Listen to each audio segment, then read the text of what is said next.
Okay, before I start this assignment, I would just like to say, um, we got a choice between like doing a slideshow or like we got to choose our own format. I guess I'm choosing a video. Um, so my first example of humor would be sarcasm, and an example would be when a solicitor came to my door and said, "Would you like a free quality T-shirt?" And I looked at him and I said, "Free? Sure sounds like quality." I gave you a moment to pause, or yeah, I paused to give you a moment to laugh. Um, okay, so the second example that I chose was understatement.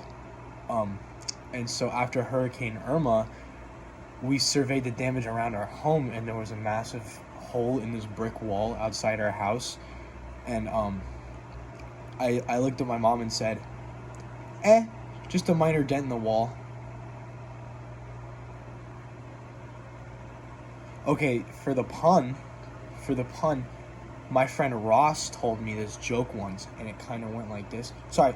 My next example of humor would be a pun, and my friend Dylan Ross, told me this one, and he said there's this bar with a line of people waiting to punch you, and then he paused and he looked at me. He's like, "That's the punchline."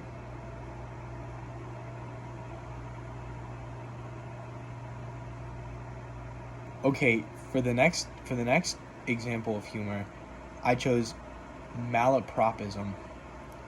Um, and this one was in an interaction between me and my friend Mikey, and my friend Mikey plays the bass, and I said, "Wow, Mikey, you really can play the bass."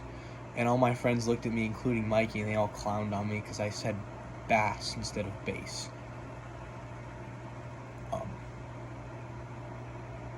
then the fifth one is a hyperbole I chose, and I was watching Hell's Kitchen, and there was this one part where Gordon Ramsay looked at this guy's beef, and it was really undercooked, and he said, "This beef is so undercooked, it's starting to eat the salad." Here's a picture of Gordon Ramsay, by the way. This concludes my humor video.